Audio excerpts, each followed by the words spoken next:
মানুষ কেন রোজা রাখে অথচ নামাজ পড়তে চায় না? এর আসল কারণ জানলে আপনি হতবাক হয়ে যাবেন। পৃথিবীর মধ্যে থাকা একমাত্র পাপাচারী ব্যক্তি যাকে আল্লাহর রাসূল নিজ হাতে হত্যা করেছিলেন, সেই কারণটা জানলেও আপনি আশ্চর্য হয়ে যাবেন।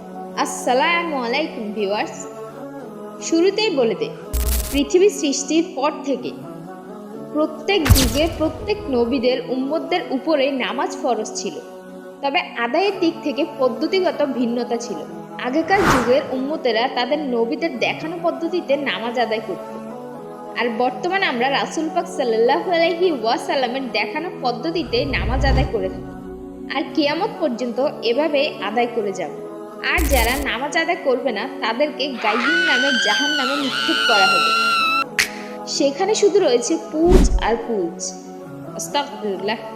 এটা আমরা সবাই জানি যে নামাজ রোজা দুটোই কিন্তু আমাদের উপর ফরজ, তারপরও আমরা নামাজ আদায় করি না, অথচ রোজা আমরা ঠিকই রাখি। আর সেই রোজাটা আমরা রাখি শুধুমাত্র মানুষকে দেখানোর জন্য, টিকটক, ফেসবুক, ইনস্টাগ্রামে পোস্ট করার জন্য, আল্লাহর সন্তুষ্টির জন্য নয়। অথচ প্রতিটা মুহূর্তে আমরা এটাই প্রমাণ করতে চাই যে আমরা আল্লাহর ভয়ে রোজা রাখি। কিন্তু শুনতে খারাপ হলেও এটাই সত্য যে আমরা অন্যদেরকে দেখানোর জন্য রোজা রাখি। আমরা যদি সত্যি আল্লাহর সন্তুষ্টির জন্য রোজা রাখতাম, তাহলে অবশ্যই নামাজ রোজা দুটোই পালন করতাম। আপনি কি জানেন, আমরা বেশিরভাগ মানুষ রোজা রাখি, কিন্তু নামাজ কেন পড়ি না? নামাজ না পড়ার মূল কারণ হচ্ছে দুনিয়াবি চিন্তা। দুনিয়া দুনিয়া করে মোবাইলে আসক্ত হয়ে আমরা এটাই ভুলে যাই যে দুনিয়া হচ্ছে ক্ষণস্থায়ী, আখিরাত হচ্ছে চিরস্থায়ী। আর যারা দুনিয়াবি চিন্তা নিয়ে ব্যস্ত থাকে, আল্লাহ তাআলা তাদেরকে উদ্দেশ্য করে বলেন, শীঘ্রই তারা তাদের এই গোমরাহির পরিণামের মুখোমুখি হবে। সূরা মারিয়াম আয়াত নাম্বার 59। পবিত্র কোরআনে আল্লাহ তাআলা বলেন, দুর্ভোগ সেই সকল ব্যক্তির জন্য যারা নামাজ নিয়ে উদাসীন। আমাদের বিশ্বনবী হযরত মুহাম্মদ সাল্লাল্লাহু আলাইহি ওয়াসাল্লামকে যখন জিজ্ঞাসা করা হলো, ইয়া নবী, পৃথিবীর বুকে কোন আমল সর্বশ্রেষ্ঠ? উত্তরে আল্লাহর রাসূল বললেন, নামাজ। তাছাড়া মৃত্যুর আগের মুহূর্তেও রাসূল পাক সাল্লাল্লাহু আলাইহি ওয়াসাল্লাম বলে গিয়েছিলেন, তোমরা কখনো নামাজ ছেড়ো না। তাছাড়া নামাজ ছেড়ে দেওয়া লোকগুলোর জন্য আরেকটি জাহান্নাম রয়েছে, সেই জাহান্নামের নাম হলো ওয়াইল। পবিত্র কোরআনে বর্ণিত রয়েছে, ওয়াইল হচ্ছে সেই সব বেনামাজিদের জন্য যারা তাদের নামাজ সম্পর্কে উদাসীন। আল্লাহর রাসূল বর্ণনা করেন, ওয়াইল হচ্ছে এমন একটি জাহান্নাম যেখানে জাহান্নামীদেরকে সাপ এবং জীবজন্তু এমনভাবে খাবে যে কিছুক্ষণ পর তাদের হাড্ডির মধ্যে আবার পুনরায় মাংস ও চামড়ার আবরণ চলে আসবে। তারপরে সাপ আর বিচ্ছু এসে আবার খাবে, আবারও মাংস ও চামড়া গজাবে, আর এই প্রক্রিয়া চলতেই থাকবে।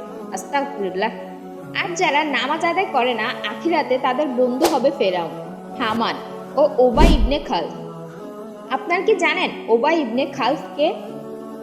এই উবাই ইবনে খালফ এমন এক জঘন্য ব্যক্তি যাকে আল্লাহর রাসূল নিজ হাতে হত্যা করেছিলেন। এই উবাই ইবনে খালফ সে কখনোই রাসূল পাক সাল্লাল্লাহু আলাইহি ওয়াসাল্লামের প্রিয় সাহাবী হযরত বেলাল রাদিয়াল্লাহু তাআলাকে নামাজ পড়তে দিত না। বেলাল নামাজ পড়তে চাইলে তার হাত পা বেঁধে মক্কার অলিতে গলিতে দুষ্ট যুবকদেরকে লেলিয়ে দিত তাকে পাথর মারার জন্য। যখনই বেলাল চিৎকার করে বলতো, আমায় একটু সালাত আদায় করতে দাও, আর তখনই সেই পাপাচারী বেলালকে অত্যাচার করতে লাগতো। আর এভাবেই সে একদিন রাসূল পাক সাল্লাল্লাহু আলাইহি ওয়াসাল্লামের নামে বাজে বাজে মন্তব্য করে, যা শোনার ক্ষমতা আমাদের কারণে। এমনকি সে বাজে কথা বলেই থামেনি, সে তার তলোয়ার নিয়ে রাসূল পাক সাল্লাল্লাহু আলাইহি ওয়াসাল্লামকে হত্যা করতে যায়। আর তখন ধস্তাধস্তির এক পর্যায়ে রাসূল পাক সাল্লাল্লাহু আলাইহি ওয়াসাল্লামের হাতে তার নিজ তরবারির আঘাতে মৃত্যুবরণ করে উবাই ইবনে খালফ। আল্লাহর রাসূল বলেন, উবাই ইবনে খালফ ওয়াইল নামক জাহান্নামের বাসিন্দা হবে। প্রিয় ভাই ও বোনেরা, যে যে অবস্থানে থাকেন না কেন, যত সমস্যা আসুক না কেন, কখনো নামাজ ছাড়বেন না। কারণ নামাজ ছেড়ে দিলে আপনি তওবা করেও মাফ পাবেন। কারণ নামাজ হচ্ছে একমাত্র বেহেশতের চাবিকাঠি।